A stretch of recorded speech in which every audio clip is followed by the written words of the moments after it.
Salut l'équipe, c'est Paragon épisode 12. Aujourd'hui on va parler de la mémoire poétique, un terme méconnu et pourtant si prégnant dans notre société, dans les ruptures amoureuses. C'est ce phénomène psychique et inconscient qui te fait idéaliser le passé, transformer des souvenirs en illusions, et si t'as du mal à oublier une personne, à passer à autre chose, même des mois ou des années après, il y a de grandes chances que tu sois en train de l'expérimenter là maintenant. Tu crois que t'arrives pas à avancer parce que t'as trop souffert? Mais c'est pas la souffrance le problème, c'est l'attachement au souvenir de cette personne qui est partie. Comme je l'ai dit, un souvenir transformé, idéalisé, un symbole que t'as jamais vraiment fait ton deuil. C'est une addiction émotionnelle, un moment de ta vie où t'avais peut-être besoin de te sentir vivant ou d'exister à travers quelqu'un. Et ça, ton cerveau l'a transformé comme un poème. Un poème que t'écoutes encore la nuit et qui te hante. Tu crois que t'es bloqué à cause de ce que t'as vécu, mais non. T'es bloqué à cause de la façon dont tu te racontes ce que t'as vécu. Mais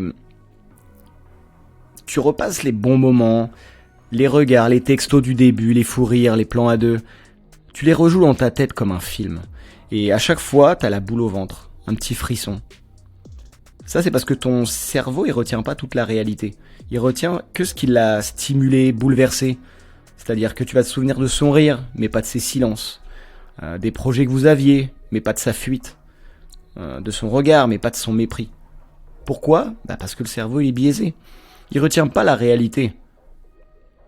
Ou la vérité. Il va finalement retenir que ce qui a activé la dopamine. Tu crois que c'est de l'amour, mais non, justement c'est ça la mémoire poétique. Et crois-moi, ça peut causer ta perte. C'est vraiment quand ton cerveau trie les souvenirs, mais pas comme il faut. Il va garder ce qui t'a fait vibrer et il va jeter ce qui t'a fait pleurer. Il garde les premiers messages, les nuits où t'es là à parler jusqu'à 3h du mat, mais il va effacer tous ces moments où t'étais en déprime, où t'avais plus de réponses, les doutes que t'avais en tout temps, les manques de respect. C'est vraiment une mémoire qui enjolive. C'est une mémoire qui va transformer une histoire bancale en une grande histoire d'amour. Et toi, tu tombes dans le piège. Tu deviens accro à un souvenir qui a même plus d'importance. T'as pas perdu quelque chose de précieux, tu t'es attaché à une version poétique de ta relation. Celle des débuts, qui avait un vrai symbole. Tu repenses à ce que tu aurais pu faire, à ce que tu aurais pu dire. Tu vas réinterpréter chaque geste et te convaincre qu'il y avait quelque chose de spécial. Mais il n'y avait rien de spécial. Et l'une des caractéristiques de la mémoire poétique, c'est ce qu'on appelle le retentissement. Donc ça, c'est quand le passé fait encore du bruit et résonne. C'est quand un souvenir continue vraiment d'être présent dans ta tête, alors que tout est censé être fini. C'est un besoin inconscient de refaire, de rejouer, parce que finalement t'as pas compris, t'as pas digéré et t'as pas terminé cette relation. Et tant que ça tourne dans ta tête, y a rien de nouveau qui peut rentrer. T'as changé de ville, ça te suit. T'as changé de partenaire, tu compares. T'as fait le tri sur tes réseaux sociaux, mais tu retournes quand même voir son profil. Et voilà, ça c'est parce que t'as pas fait le deuil de la relation. C'est vraiment que tu refuses de couper le son.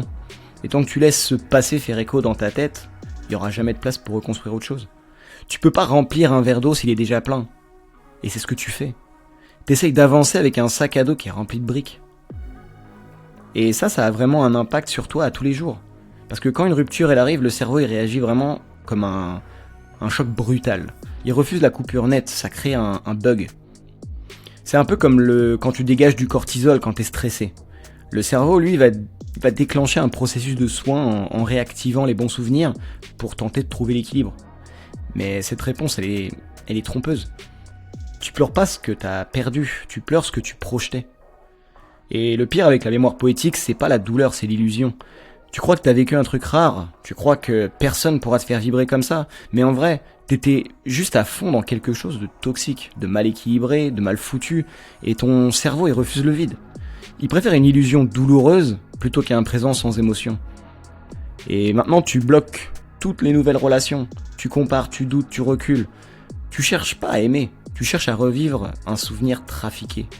Et tu sais ce que ça fait ? Ça t'éteint. Petit à petit tu perds confiance. T'es dans le contrôle, t'es dans l'analyse, t'as peur. Tu veux plus souffrir comme avant. C'est exactement comme une addiction. T'es encore accro à ce qui t'a fait souffrir. T'en redemandes car si cette personne elle revenait, tu y retournerais sûrement. Alors que tu sais que c'est mal. Tu sais que c'est fini mais tu veux encore ressentir ce que tu ressentais avec cette personne. C'est pas rationnel, mais c'est un comportement humain. Et c'est pour ça qu'il faut que tu te réveilles maintenant. Donc comment on s'y prend concrètement? Bon, j'ai plusieurs clés. La première, c'est voilà, rends-toi à l'évidence, arrête de te mentir. Reprends l'histoire, pas les moments mignons. Les moments où t'étais en galère, où t'attendais un message qui venait pas, où tu sentais que il ou elle s'éloignait et tu faisais semblant de rien. Et te dis pas, ah, peut-être qu'elle reviendra. Clé numéro 2, c'est fais le ménage. Et pas juste dans ton téléphone, mais dans ta tête aussi. Essaye de supprimer toutes ces pensées toxiques. Supprime tous les messages, les photos. Arrête d'espionner les réseaux sociaux ou de demander à son entourage. Et bloque-la si nécessaire. Pas par vengeance, mais parce que toi aussi tu mérites la paix. Troisième clé, occupe-toi de toi-même. Et occupe-toi bien de toi-même. Intensément. Le vide, c'est ce qui rend les souvenirs puissants. Alors occupe-toi de ton corps, de ton taf, de tes projets, de ta bande de potes. Fais de ta vie un présent plus excitant que ton passé. Quatrième point, autorise-toi à reconstruire. Tu retrouveras pas cette personne et tant mieux. Tu vas trouver mieux. Mais seulement si tu lâches l'ancien rêve, l'ancien fantasme, et que tu deviennes dispo pour du vrai. Alors arrête de suivre une ombre qui te tire dans le passé, parce que plus tu cours après, plus tu t'éloignes de ton but. Tu crois que tu fais preuve de fidélité ou de loyauté à espérer et attendre que cette personne revienne, alors que c'était sa décision et qu'elle est déjà très certainement passée à autre chose. Je pense que t'as juste peur du vide. T'as tellement idéalisé cette personne et cette relation, t'as tellement investi ton temps, ton argent, que tu parviens pas à lâcher prise. Tu construis tous tes projets, toutes tes pensées sur une personne qui ne reviendra pas. Ou sinon, qu'il fera pour t'accorder des miettes de pain ou un petit sursis qui durera pas. La confiance, elle est brisée, le respect aussi. Et on revient pas de ça. Et tu mérites mieux que ça.